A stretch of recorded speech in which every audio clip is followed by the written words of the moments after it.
नमस्कार, cook with निशूमध्ये मी निशू तुम्हा सर्वांचं स्वागत करते। आज मी तुम्हाला चिंबोऱ्यांचं कालवण कसं बनवायचं ते दाखवणार आहे। त्यासाठी मी इथे सर्वप्रथम चिंबोऱ्या आहेत त्या साफ करून घेतल्यात। सर्व भाग अशा पद्धतीने मी इथे वेगळे करून घेतलेत आणि ते स्वच्छ पाण्याने धुवून घेतलेले आहेत। चिंबोऱ्यांच्या वरचे जे कवच असते ते देखील मी इथे काढून घेतलेले आहे। प्रत्येकाची खेकडे बनवण्याची पद्धत ही वेगवेगळी असते, परंतु आज मी ज्या पद्धतीने घरी खेकडे बनवते त्याच पद्धतीने तुम्हाला इथे बनवून दाखवणार आहे। सर्वप्रथम तर आपण एक वाटण बनवून घेणार आहोत। त्यासाठी मी इथे एक मोठ्या आकाराचा कांदा भाजून घेतलाय आणि अर्धी वाटी खोबरं देखील गॅसवर भाजून घेतलं आणि त्याला अशा पद्धतीने काप करून घेतल्यात।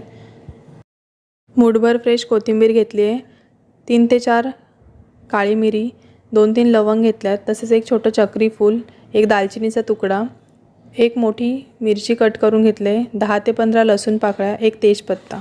ह्या सर्वाचं आपण एक बारीक वाटण करून घेणार आहोत। त्यामध्ये आवश्यकतेनुसार तुम्ही पाणी घालू शकता। इथे मी छान बारीक वाटण करून घेतलंय। तसेच चिंबोऱ्याचे जे नांगे असतात त्याचा देखील आपण इथे अर्क काढून घेतलाय। व्यवस्थित वाटून त्याला नंतर पाणी टाकून आपण वाटून घेणार आहोत आणि ते गाळून आपल्याला इथे याचा रस काढून घ्यायचा आहे।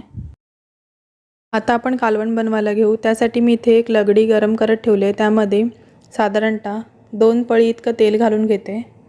तेलाचं प्रमाण तुम्ही इथे कमी देखील करू शकता। आता आपण जे कांदा खोबरा कोथिंबीरचं वाटण करून घेतले ते देखील आता ह्यामध्ये घालून घेऊयात। वाटणासोबतच आपण इथे काश्मीरी लाल मिरची पावडर 1 चमचा घालणार आहोत, तसेच अर्धी चमची हळद, 1 चमची घरगुती मसाला आणि अर्धी चमची गरम मसाला, हे सर्व आपण ह्या वाटणासोबतच परतून घेणार आहोत। तसेच चवीनुसार मीठ देखील आपण ह्यामध्ये ॲड करून घेऊयात। आपल्याला आता हे वाटण 4 ते 5 मिनिटांसाठी मीडियम टू लो फ्लेमवर चांगलं परतून घ्यायचं आहे। वाटण हे तेल सुटेपर्यंत व्यवस्थित आपण परतून घेऊयात, त्यामुळे कालवणाची चव अजून वाढते। वाटण चांगलं परतत आलं तोपर्यंत आपण ह्यामध्ये पाऊण वाटी चिंचेचं पाणी घालून घेऊया। इथे मी जाडसर चिंचेचा कोळ केलेला नाही, इथे मी चिंचेचं पातळ पाणी घालते। तुम्ही जर का कोळ वापरत असेल तर थोडा कमी प्रमाणात वापरा आणि जर का तुम्ही चिंच खात नसाल तर तुम्ही इथे कोकम आगळ देखील घालू शकता। साधारणतः 2 मिनिटांसाठी मी इथे झाकण ठेवून घेते आणि एक वाफ काढून घेऊया। प्लेटवर साधारणतः मी इथे 1 ग्लास इतकं पाणी घालून घेते, जेणेकरून आपल्याला नंतर हेच पाणी भाजीमध्ये वापरता येईल। 2 मिनिटं झालेली आहेत, तुम्ही इथे बघू शकतात वाटणाला किती छान तेल सुटलंय। अशा पद्धतीने वाटणासोबत आपण मसाले जर का भाजून घेतले तर त्याचे फ्लेवर्स त्या कालवणामध्ये खूप छान उतरतात। आता आपण ह्यामध्ये साफ करून घेतलेले खेकडे आणि फांगडे घालून घेऊयात। खेकडे आणि फांगडे मसाल्यांमध्ये चांगले मिक्स करून घेऊ आणि आपण जे पाणी करून घेतले ते देखील ह्यामध्ये मिक्स करूया। आता आपण झाकण ठेवून साधारणतः 10 मिनिटांसाठी एक वाफ काढून घेऊ।